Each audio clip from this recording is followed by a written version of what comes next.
Bíblias no livro do profeta Daniel, capítulo 6. Aproveitando para cumprimentar os que nos veem através das mídias sociais, que a graça e a paz seja sobre vocês também e tenham a oportunidade de ouvir atentamente a palavra do Senhor. Nós vamos ler todo o capítulo, mas agora somente o versículo 3, e depois nós tomaremos, no seu devido momento, cada parte do livro, ok? Então, assim diz a palavra de Deus, todos juntos. Então, mesmo Daniel se distinguiu dentre os presidentes e sátrapas, porque nele havia um espírito excelente, e o rei pensava em estabelecê-lo sobre todo o reino. Daniel aqui ele se destacou por fazer a obra do Senhor. E como o rei pensava em estabelecê-lo como o segundo de todo o reinado, começou a perseguição. A partir daí ele foi jogado na cova dos leões. O tema de hoje que nós queremos trabalhar é: Deus revela seu poder. E nós vamos observar isso através da fidelidade de Daniel diante de uma armadilha maliciosa. Armadilhas maliciosas, perseguições religiosas, intolerância religiosa, você pode encontrar em muitos lugares. Isso está permeado em toda a história. O povo de Deus, principalmente depois de Nero, começou ali a perseguição. Começou a ser perseguido, porque eles não se declinavam diante do rei. Então, o primeiro que acusou aos cristãos foi Nero. E na história, ela foi seguindo de outras maneiras. Houve um homem chamado Inácio de Antioquia, que morreu aos 72 anos. Ele era um bispo do primeiro século. Ele era discípulo dos apóstolos e mártires. Ele foi preso. Sabe por que ele foi preso? Porque ele não quis recusar a sua fé. Ele aceitou, principalmente o martírio, a ter que negar a sua fé. E sabe o que aconteceu com ele? Ele foi morto. Mas ele disse assim: eu sou trigo de Deus e devo ser moído pelos dentes das feras para me tornar pão puro de Cristo. Então, ele, por não querer negar a sua fé, que aconteceu com ele, ele foi jogado aos leões. Houve um imperador muito ruim, muito mau, diz que foi pior que Diocleciano e pior que Nero. O nome dele, Carino. Ele viveu no ano 283 aproximadamente para frente. Ele era cruel, ele era muito cruel. A sua brutalidade era tal que ele mandava matar a todos os cristãos, independente da idade. E houve um menino chamado Marino, de 10 anos de idade. Ele não negou a sua fé. Ele foi maltratado, foi castigado, açoitado e jogado às feras. E essa criança não negou a sua fé. Dando um salto na história, houve um homem também, Jerônimo de Savonarola. Morreu aos 46 anos, porque ele era um monge, ele era cristão, ele lia a Bíblia, confrontava o clero, confrontava a Igreja Católica. Ele é chamado, inclusive, de um dos pré-reformadores, ou seja, antes da reforma já havia pessoas trabalhando ali, e este homem, ele foi condenado pelo clero. Por quê? Por insubmissão. Ele foi excomungado e torturado, enforcado e queimado, porque ele não quis negar a sua fé.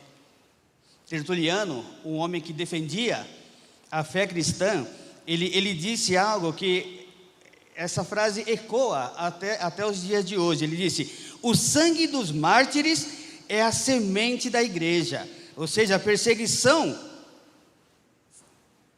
ela não detinha o crescimento da igreja, muito pelo contrário. Quanto mais perseguido, mais crescia a igreja do Senhor. Daniel foi jogado nas covas dos leões. Só que ele não foi um mártir como estes. E nós vamos perceber hoje através do estudo desta palavra. Então nós devemos entender que a situação política ali era algo perigoso. Por quê?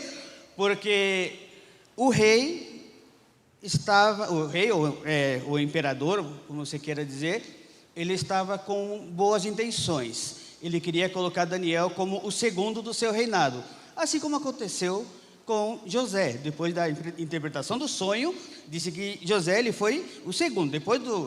Depois do faraó, José era o máximo. E eles queriam fazer exatamente igual com Daniel.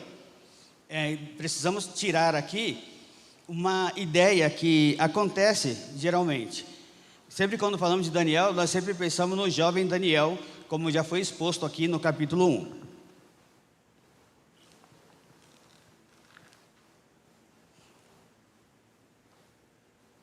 Só que nessa altura da vida, Daniel teria pelo menos 80 anos. Alguns historiadores colocam que ele teria em seus 78 a 80 anos. Então ele estava aí um bom tempo no exílio, pelo menos 50 ou 60 anos de exilado. E ele tinha a sua vida religiosa, a sua vida com Deus bem organizada e bem tranquila. Ele passou por vários reinados, o de Nabucodonosor, o de Belsazar, que nós lemos, o pastor também falou, né, na semana passada. E ele chegou aí ao governo de Dario, o Medo-Persa. E aqueles que queriam buscar uma forma de condenar a Daniel, diz que não encontravam nenhuma maneira, somente se buscássemos diante do Deus dele. Olha só a situação que encontrava aquele homem. Havia ali um triângulo muito interessante da história, porque havia um rei ingênuo. Dario ele foi muito ingênuo. Quando ele assinou, ele nem percebeu, acho que nem pensou em Daniel. Falou, é verdade, tem que ser assim mesmo. Havia um homem sábio, aos 70 anos, 80 anos. Daniel era uma pessoa muito sábia, que tinha uma boa relação com Deus. Então a situação ia de maravilha. E havia também alguns conspiradores que tentaram, com uma forma muito astuta, tirar Daniel da jogada. Falou, não, se esse aí tomar o governo, não vai ficar nada bom para todos nós. Uma característica interessante do livro Daniel, principalmente no capítulo 6, que nós não pensamos, nós podemos enxergar a Jesus Cristo nesse texto. Veja bem, Daniel ele foi condenado de maneira inocente. E o nosso Senhor, de igual modo, ele foi também inocente. Daniel foi vítima de uma conspiração. E Jesus Cristo diz que à meia-noite eles se reuniram e fizeram ali um plano para acabar com o nosso Senhor. Ambos foram condenados injustamente. A cova dos leões era a sentença de morte, porque os leões estavam ali famintos. Ao lançar, fatalmente Daniel teria morrido de maneira muito natural, mas de maneira sobrenatural nosso Deus o livrou. E o Senhor Jesus, ele foi condenado, sentença de morte, foi até a cruz, mas a cruz não o deteve. Ele foi sepultado, foi morto, ele ressuscitou, ascendeu aos céus e vai voltar. Então nós temos aqui grandes maravilhas. Por isso, o tema que queremos trabalhar hoje é que Deus ele revela o seu poder, a fidelidade de Daniel diante de uma armadilha maliciosa. E por que não dizer perseguição religiosa? Como cristãos, nós vivemos em um mundo difícil. E por que será que somente cristãos são perseguidos? Você já viu algum muçulmano dizer, olha, eu sou perseguido, intolerância? Já viu algum? Você já viu algum budista sendo perseguido? Difícil, né? Então, havia ali realmente, nós poderíamos colocar hoje, nos nossos dias, uma intolerância religiosa. Mas, nós devemos entender uma coisa. Ao ler Daniel, em muitas ocasiões, nós pensamos assim, mas vamos observar a vida do profeta, a vida de Daniel na palavra de Deus, o que ele tem feito. Mas nós não podemos esquecer que o personagem principal da história da criação, desde o princípio até hoje, é o nosso Deus. Aconteceu o que aconteceu com Daniel, porque um Deus supremo, o nosso Deus supremo, o Deus de Daniel, que é o teu Deus, fez algo maravilhoso na vida daquele homem. Então, com base nessa introdução, nós vamos ver 5 pontos, ok? E o primeiro dele é: reconheça a soberania de Deus sobre os planos humanos. Reconheça a soberania de Deus sobre os planos humanos. Vamos ler todos juntos, do versículo 1 ao versículo 9. Assim nos diz a palavra do Senhor: pareceu bem a Dario, todos juntos, pareceu bem a Dario constituir sobre o reino a 120 sátrapas que estivessem por todo o reino, e sobre eles 3 presidentes, dos quais Daniel era um, aos quais estes sátrapas dessem conta, para que o rei não sofresse dano. Então o mesmo rei se distinguiu destes presidentes e sátrapas, porque nele havia um espírito excelente, e o rei pensava em estabelecê-lo sobre todo o reino. Então os presidentes e os sátrapas procuraram ocasião para acusar a Daniel a respeito do reino, mas não puderam achá-lo, nem culpa alguma, porque ele era fiel, e não se achava nele nenhum erro nem culpa.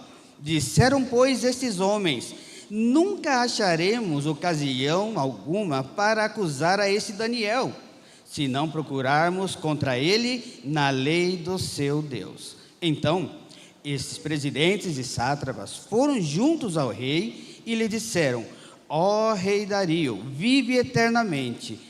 Todos os presidentes do reino, os prefeitos e os sátrapas, conselheiros e governadores concordaram em que o rei estabeleça um decreto e faça firme o interdito de que todo homem que, por espaço de 30 dias,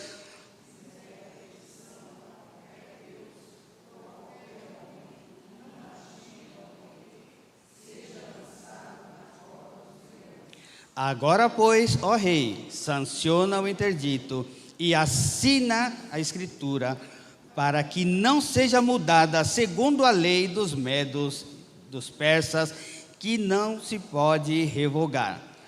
Por esta causa, o rei Dario assinou a escritura e o interdito. Veja bem, reconhecer a soberania de Deus sobre os planos humanos tem a ver com a armadilha dos conspiradores. Veja bem, o capítulo 5 termina dizendo que Daniel, quando revelou, lembra aquela mensagem na parede, Mene, Mene, Tekel, Usparsim, ele foi ali honrado pelo rei Belsazar. Diz que então mandou o rei Belsazar que vestisse a Daniel de púrpura, lhe puseram ao pescoço uma cadeia de ouro e proclamassem que fosse o terceiro dominador do reino. Bom, podemos trazer algumas lições práticas aqui. Primeiro, que os sátrapas, a palavra é meio estranha, mas seria como o vice-rei, ou seja, depois do rei é a pessoa que manda. E havia 3 que viajavam sobre cada província. Aqui estão mencionando pelo menos 120 províncias, ou seja, 120 lugares que havia uma pessoa de olho nos assuntos do reino. Para quê? Para que eles não fossem roubados, para que o rei não tivesse nenhum tipo de prejuízo. Agora, a questão é que Dario, o Medo-Persa, não tinha naquela época o conceito de rei igual a Deus. Esse conceito nós vemos em relação aos egípcios, e depois no transcurso da história, inclusive aos gregos, e aos romanos. Mas o que nós vemos aqui é que este rei, quando recebeu a comitiva, não sabemos como se deu essa situação, mas imagina comigo, estavam ali reunidos, então onde tem muita gente, imagina 120 do reinado, mais um e outro que acompanha, era uma festa, né? De repente foi lá e, cuidado com esse aí, esse Daniel aí é perigoso, hein? E aí entre eles começaram a conspiração. E o que nos chama a atenção é que eles falaram: como nós vamos derrubar esse homem? Eu falei: a lei dos medos e dos persas. Mas como? Tem que pegar alguma falha. Mas esse homem não tem falha. Já sei. Olha, ele vai 3 vezes ao dia e ora com a janela aberta, voltada para Jerusalém, e ora ao Deus dele. Então nós vamos proibi-los.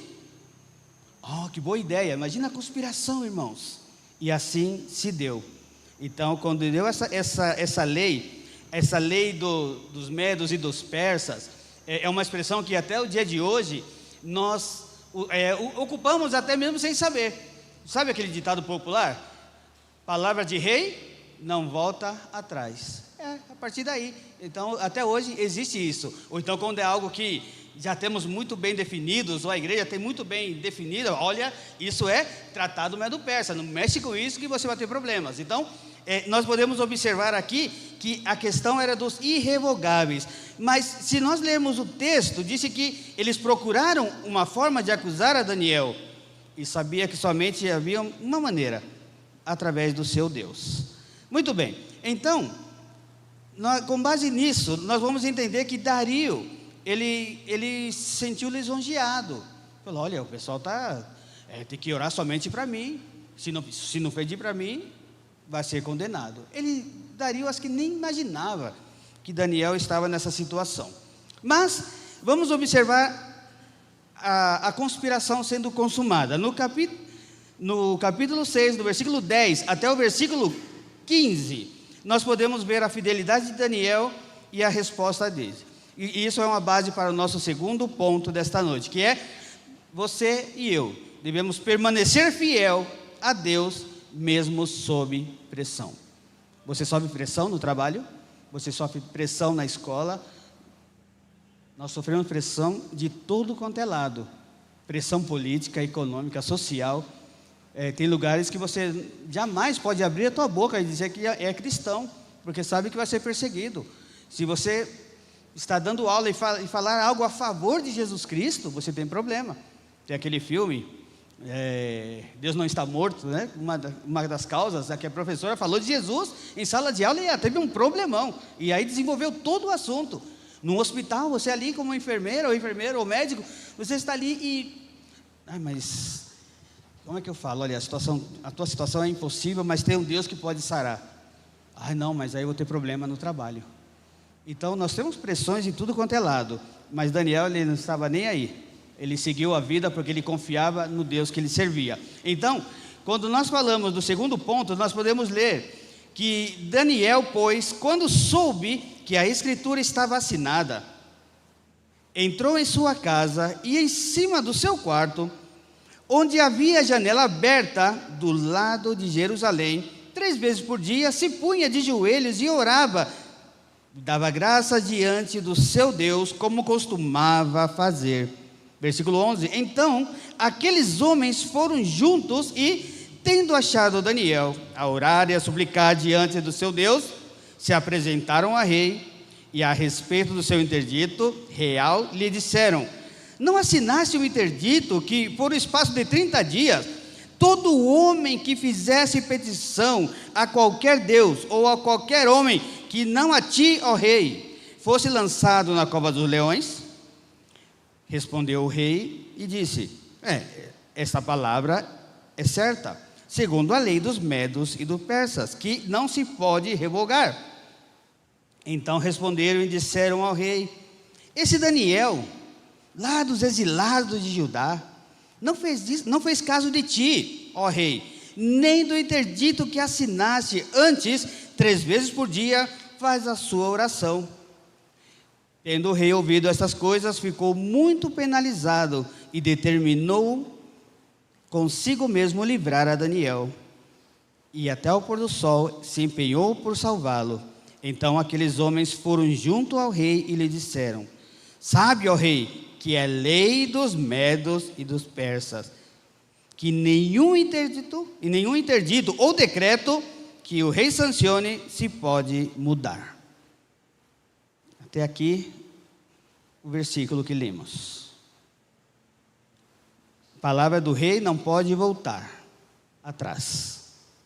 Então, como Daniel permaneceu fiel sob essa pressão. Primeiro, a imutabilidade do decreto. A palavra do rei não volta atrás, mas se ele quisesse mudar, ele mudaria. Ele falou, olha, realmente, eu falei isso, mas vocês não agiram de boa fé. Quem sabe ele poderia falar alguma coisa, mas ele era, como eu falei, era um rei fraco, ele não tinha o domínio. E nós vamos perceber isso neste texto. Olha só que interessante. Disse que quando tudo isso aconteceu, para Daniel a vida continuou exatamente igual. Diz que ele entrou no seu quarto, orou e a vida continuou.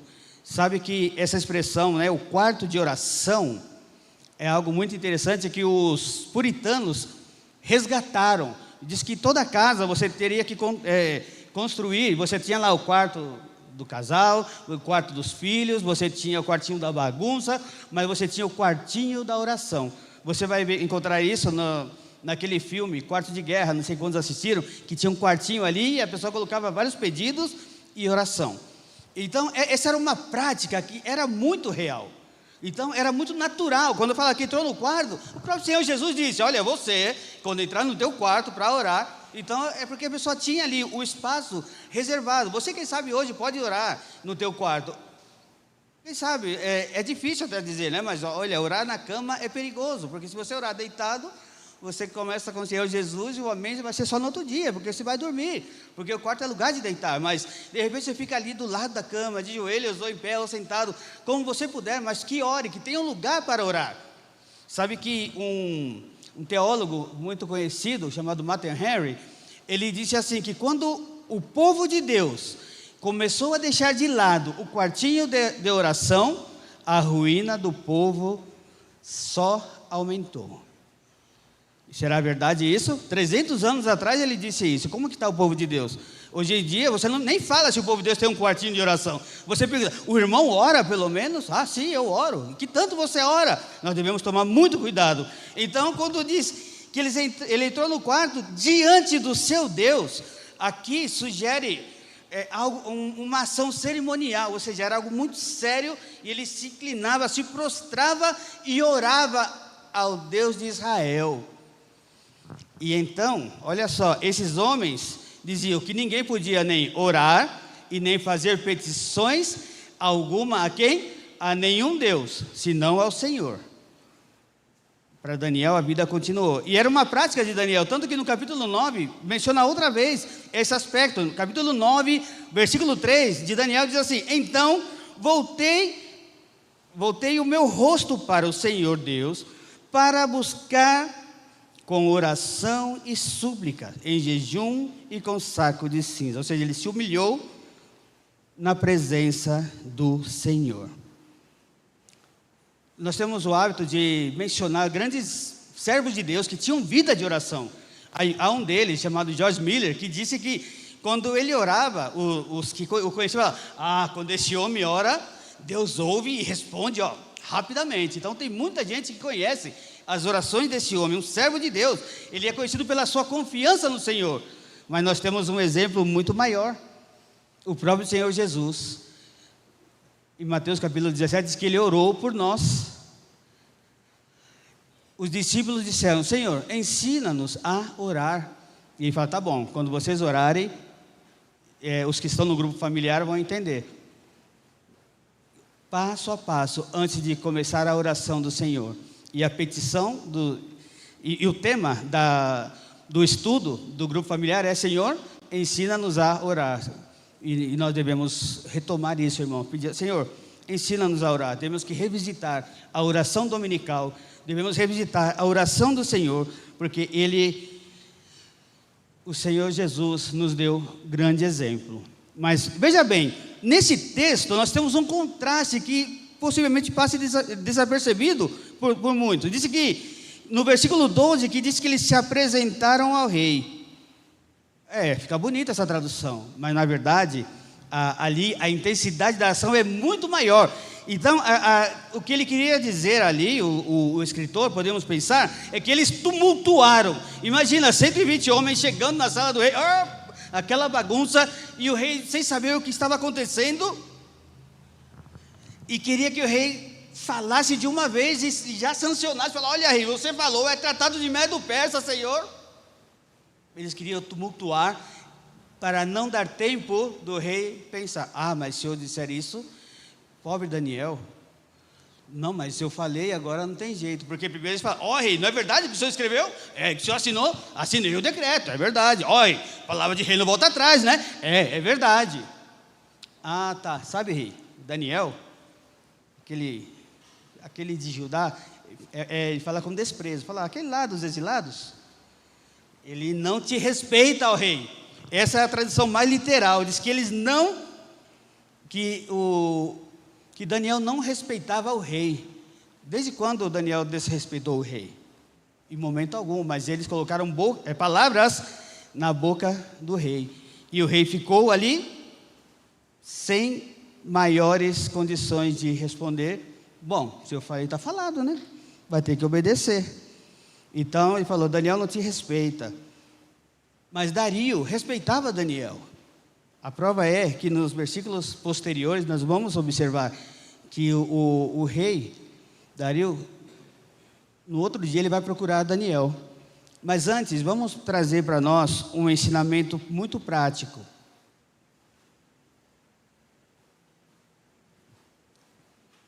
A igreja presbiteriana tem os símbolos de fé, e dentre eles a confissão de fé de Westminster, que foram escritos por teólogos, servos de Deus, sábios, para justamente ajudar-nos no caminhar, tanto da palavra de Deus, mas como da doutrina, para que a igreja não se perca. Então, no capítulo 23, trata a respeito da obediência aos governantes, e ali ensina que todo cristão deve submeter-se às autoridades civis, reconhecendo que Deus as estabeleceu para o bem da sociedade. A Bíblia diz o quê? Que não tem nenhuma autoridade que não seja dada nem conhecida por Deus. Então, aqui está tudo certo. É difícil orar pela nação. Quando oramos: Senhor, abençoa os 3 poderes, nós temos que pedir: Senhor, abençoa sim, Senhor, e abra seus olhos para que eles conheçam o verdadeiro Deus. Não fazer orações imprecatórias, Deus condena, manda todos para o inferno. Não é isso. A Bíblia diz que nós devemos orar por eles, e devemos orar por todas as autoridades, quer seja um policial, quer seja um governante, prefeito, independente de quem seja, devemos orar por eles. Mas diz a confissão de fé de Westminster que, exceto quando os governantes ordenam ações que contradizem a fé cristã. Aí a coisa ficou boa, né?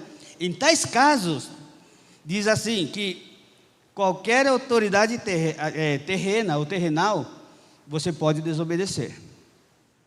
O apóstolo Pedro e João falaram: eles tinham sido proibidos de pregar no nome de Jesus. Rei, é mais importante obedecer a Deus que aos homens. O apóstolo Pedro, ele escreve na primeira carta, capítulo 2, versículo 13 e 14, diz: sujeitai-vos a toda instituição humana por causa do Senhor, quer o rei como superior, quer os governadores como enviados por ele para punir os que fazem mal e louvar os que fazem bem. Bem, qual é o contexto do apóstolo Pedro? Quem é que era o imperador na época? Nero, que colocou fogo em Roma. Ele pegava os cristãos, pendurava nos postes e tocava fogo para iluminar as ruas de Roma. Esse era Nero. E de repente Pedro fala: tem que orar por ele. Está difícil orar pelos governantes? É difícil, mas não é impossível. Então nós devemos prestar muita atenção, amados. Devemos sujeitar-nos às autoridades, sempre e quando elas não contrariem os nossos preceitos, nossos princípios bíblicos. Com base nisso, nós temos então o terceiro ponto que podemos trabalhar, que é: confie em Deus, mesmo diante de perigos. Essa aqui é clássica para os missionários que estão em campos proibidos, porque eles vão no nome do Senhor e não sabem nem se volta, mas é assim que funciona. Então, do versículo 16 até o versículo 18, nós podemos observar aqui o texto, que diz assim: então o rei ordenou que trouxesse a Daniel e o lançasse na cova dos leões. Disse o rei a Daniel: o teu Deus, a quem tu continuamente serves, que ele te livre. Foi trazida uma pedra e posta sobre a boca da cova, e selou o rei com o seu próprio anel e com o dos seus grandes, para que nada se mudasse a respeito de Daniel. Então o rei se dirigiu para o seu palácio, passou a noite em jejum, não deixou trazer à sua presença instrumentos de música, e fugiu o sono dele. O rei se sentia impotente, ele não podia fazer absolutamente nada. Mas a frase que chama aqui a atenção é: o teu Deus, a quem tu serve e você confia nele, então ele que te livre. Aconteceu, na semana passada, foi exposto, né, Sadraque, Mesaque e Abednego, é o nome que a gente guarda mais, né? Como disse o pastor, e é verdade. Se Deus quiser livrar, tudo bem. Se não quiser livrar, tudo bem também, não tem problema. Morreremos, mas não negaremos e não nos prostraremos. E aqui, a mesma situação. Então, como que Daniel poderia confiar em Deus mesmo diante do grande perigo? Você leu em algum momento da Bíblia que Daniel reclamou? Que Daniel disse: ô rei, calma, ô rei. Olha só, eu estou aqui, 50 anos servindo os reinados e... Não, em momento algum ele quis procurar ninguém. Ele simplesmente seguiu a vida. A Bíblia não fala o que aconteceu, se ele foi amarrado, se ele...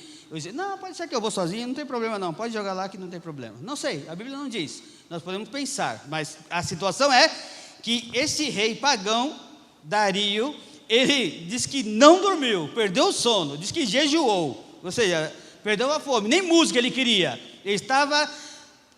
Perdi um grande servo de um Deus que ele não conhecia, perdi esse servo. Gente, e agora, como é que vai ser sem esse homem? E aí então, ao esperar a intervenção divina, nós podemos observar a confiança de Daniel.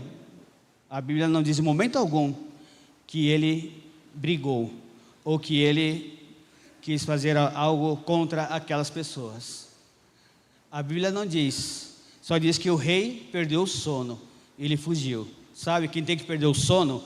Sabe quem tem que estar preocupado? É aquele que não tem o único e verdadeiro Deus, porque o Deus de Daniel é o teu Deus, é o nosso Deus. Então você não tem que perder o sono. Ai, irmão, mas é difícil, porque eu sei que amanhã eu tenho aquela dívida para pagar, eu tenho aquela prova para fazer, eu tenho que ir ao médico, a saúde, etc. Tantas coisas que nos fazem perder o sono. E de repente você fica ali, né, igual aquele franguinho de padaria, dando voltas e voltas na cama, e gira para cá, e gira para lá, e gira para cá, e gira para lá, e amanhece, você acorda cansado, esfatuado. E o que acontece? O problema continua lá. Por isso a palavra diz que não devemos preocupar-nos com as situações. Preocupar significa isso, preocupar antes do tempo, porque a nossa vida, a nossa confiança está no Senhor. A palavra de Deus nos dá esse alento, diz: busca primeiramente o reino de Deus, e as demais coisas vos será acrescentada. Inclusive naquele contexto fala: olha, não seja preocupado, o que você vai comer, o que você vai beber, o que você vai vestir. Se você está sem trabalho, sem emprego, Deus vai abrir a porta, porque Ele é um Deus que supre a necessidade do seu povo. Se você está pressionado no trabalho, continue trabalhando como para o Senhor, e não se preocupe com as situações e com as pressões que ali existem. Então observe bem o contraste. O rei perdeu o sono, preocupado. E Daniel? Sabe, a Bíblia não diz, mas imagina Daniel chegar, né, igual nos desenhos animados de Daniel, bichinho, vem aqui, dormiu entre eles. Não sei, isso aí são aquelas coisas que não está na Bíblia, mas você pode imaginar, de repente, né? Se tivesse frio lá, né, abraçadinho com o leãozinho. Não foi assim. A Bíblia não diz isso. E com base nisso nós podemos chegar no nosso quarto ponto, do versículo 19 ao 24. Espere pela intervenção de Deus em sua justiça. Espere pela intervenção de Deus em sua justiça. Já foi falado aqui, mas é sempre bom lembrar. O que significa o nome de Daniel? Deus é o meu juiz. Só com o nome dele está mais que suficiente. Deus é o meu juiz. Vamos ler todos juntos, versículo 19 ao 24. Todos juntos, assim diz a palavra do Senhor. Pela manhã,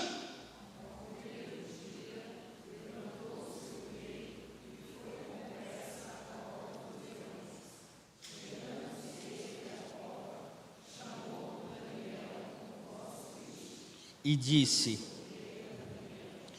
Daniel, servo do Deus vivo, dar-se-ia o caso de que o teu Deus, a quem tu continuamente serves, tenha podido livrar-te dos leões? Então Daniel falou ao rei: ó rei, vive eternamente. O meu Deus enviou seu anjo e fechou a boca dos leões, para que não me fizessem dano, porque foi achada em mim inocência diante dele. Também contra ti, ó rei, não cometi delito algum. Então o rei se alegrou sobremaneira e mandou tirar a Daniel da cova. Assim foi tirado Daniel da cova,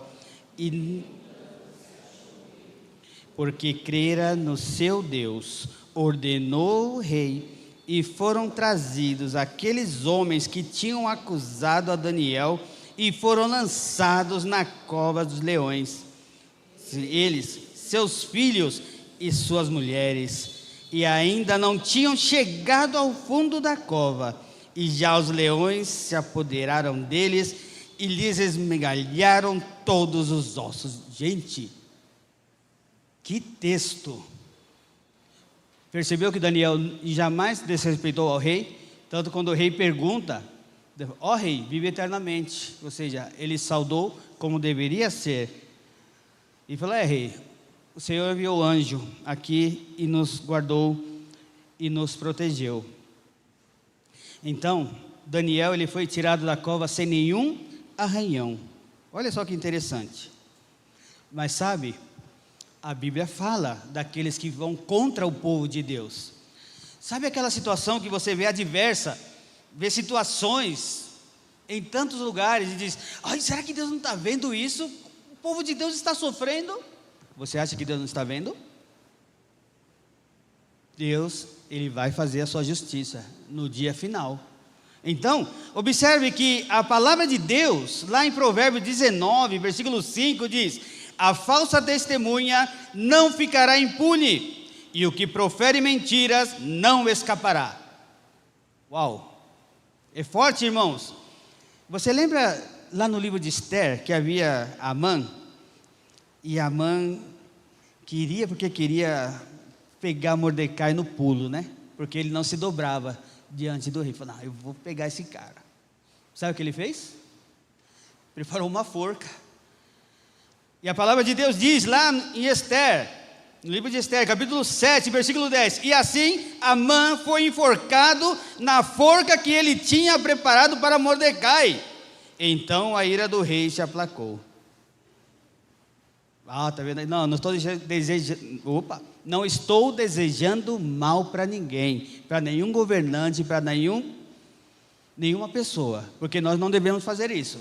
Porque a palavra de Deus diz que nós devemos entregar tudo nas mãos do Senhor, porque Ele diz: minha é a ira, minha é a vingança.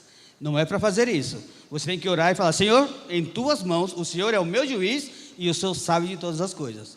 Não devemos brigar, ok? Então, dentro dessa promessa escatológica, no último dia, a palavra de Deus diz também que no julgamento final diz que, olha, o diabo e os seus anjos, eles foram lançados no lago de fogo e enxofre, lá em Apocalipse capítulo 20, versículo 10. Então esse versículo vai demonstrar a derrota final de Satanás. Ele já é derrotado, já está derrotado. E nós, povo de Deus, que já somos mais que vencedores, por que andamos preocupados? Por que não descansamos no Senhor? E com base nisso nós vamos caminhar no quinto e último ponto, que é a proclamação da glória de Deus. O quinto ponto é: proclame a glória de Deus ao mundo.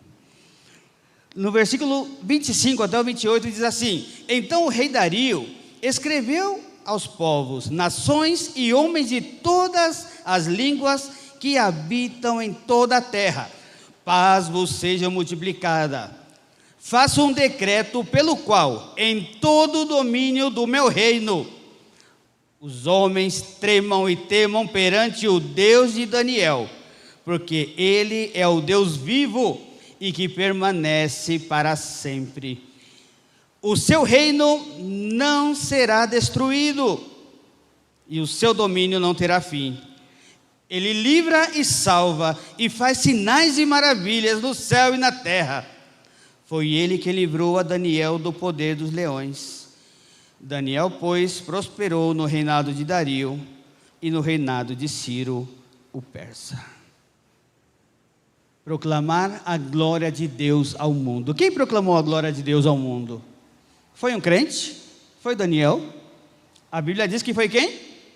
O rei Dario. A Bíblia não diz que ele se converteu. Não sabemos. De repente lá no céu nós encontraremos Dario. E por que não? Mas, bom, a Bíblia diz assim, e as palavras deles apontam que não, porque ele fala: todos devem servir ao Deus de Daniel, porque se fosse dele, ele fala: olha, ao Deus de Daniel, que agora também é o meu Deus. Mas não diz nada, então nós não podemos nem pensar que ele se converteu. E por que não pensar que sim? De repente, no transcurso da história, ele viu tantas coisas e tantas maravilhas, e por que não pensar que ele está lá no céu com a gente? Não sabemos, mas essa confissão de Dario na história não é única. Assim, nós vemos todo o livro de Daniel, do capítulo 1 ao 6, que tudo o que acontecia, disse que os deuses, que os reis adoravam ao Deus de Daniel, que era maior que os demais deuses. Então a Bíblia apresenta ações que nós não podemos afirmar como conversão, mas podemos pensar em muitas situações positivas. Por exemplo, Naamã, quando foi curado de lepra, ele disse que ele quis adorar a Deus, quis entregar ali a Eliseu todos aqueles bens. Não, então deixa eu levar um punhadito de terra lá eu vou adorar a esse Deus dessa terra. Não sabemos se ele se converteu ou não, mas ele deu glórias a Deus. A reação dos ninivitas,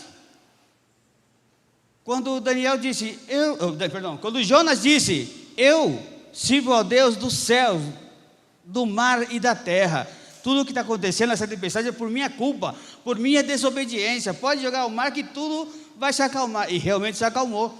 E a Bíblia diz que eles louvaram a Deus, fizeram até sacrifícios. Olha, queremos fazer aqui um sacrifício ao Deus desse jovem que caiu aqui no mar. Não sei se eles sabiam ou não. Os ninivitas, depois que Daniel, eu estou com o Daniel na cabeça, depois que Jonas pregou, diz que ele falou lá: em 7 dias Nínive será subvertida. Uma pregação fantástica, 120 mil pessoas ali, prostradas diante de Deus. Nós encontraremos muitos deles nos céus, sim, porque eles se arrependeram e reconheceram ao Deus único e verdadeiro. Dario emitiu um decreto louvando ao Deus de Daniel. Olha só, um povo, um rei que não era, vamos dizer assim, no nosso bom cristianês, não era nem crente, louvou a Deus. E eu faço uma pergunta para você: e você que conhece ao único, verdadeiro, soberano Deus, você tem proclamado a sua grandeza? E você que conhece ao Deus de Daniel, que é o teu Deus, que é o nosso Deus, temos falado do seu amor? Temos entendido o seu poder? Temos aprendido a descansar nele? Aqui nós podemos observar, caminhando para a conclusão, a fidelidade e o compromisso de Daniel era com Deus, não com os homens. A tua fidelidade e o teu compromisso é com quem? É com o pastor. O pastor não vem, eu não venho. É assim que funciona? Qual é a tua fidelidade? Não, eu sou fiel aos presbíteros somente, aos diáconos não. É assim que funciona? Não, eu sou fiel aqui na igreja, na semana não sei. É que você não entende, irmão. É que lá no trabalho é difícil ser crente. Como eu conheci uma pessoa que dizia: não, lá onde eu estou, eu tenho que matar um leão por dia, e olha aí, se não for mais de um, às vezes 2 ou 3. Mas glorifica a Deus? Devemos prestar bastante atenção. Então devemos permanecer fiel a Deus acima de tudo. Assim como Daniel e muitos mártires que foram mencionados aqui, eles sofreram, foram perseguidos, mortos, mas não negaram a fé. Nós devemos, em segundo lugar, confiar na soberania de Deus. Deus, ele tem o controle de todas as coisas, até o dia de hoje. Coisas boas que acontecem e ruins também. Deus está em controle de todas as coisas. A providência de Deus aponta para isso. Nós sempre lembramos da providência de Deus para coisas positivas, mas coisas negativas também. Eu não sei do que Deus está livrando você hoje, ou de que Deus te livrou. O que Deus livrou o Armando em 2024, que teve que ficar em casa quietinho, um ano inteiro, sem sair para nenhum lugar. O único lugar que saía era ou igreja ou médico. Eu não sei de quem que Deus me livrou. Lá no céu, quem sabe, nós saberemos. Espere, em terceiro lugar, espere pela justiça divina. É no tempo de Deus, não é no teu tempo. Ah, mas está demorando. Como o salmista disse, um dia na casa do Senhor é muito melhor do que 1000 fora dele. Um dia na presença de Deus, irmãos, é maravilhoso. O crente que não vive na presença de Deus, ou que esquece de viver na presença de Deus, tem algum problema. E em quarto lugar, seja um testemunho vivo. Assim como aquele homem que nem era adorador do único e verdadeiro Deus, ele adorava o Deus de Daniel. Mas e você que adora ao único e verdadeiro Deus? Como tem sido? A fidelidade do crente tem que ser impactante para o incrédulo. Não o incrédulo impactar o crente. Porque é tão comum hoje, você está na rua, você vê pessoas, oh não, glória a Deus, não, Deus é Pai, Deus é mais. Aí fala, o irmão é crente? Não, mas eu sei, mas eu não sou crente, eu creio em Deus, não vou na igreja, mas Ele está no meu coração. E aí você acha que está tudo certo. Não, então você está tudo errado, você está proclamando a glória de Deus, mas não está vivendo na presença desse Deus glorioso. Devemos prestar bastante atenção. Que nosso Deus nos ajude.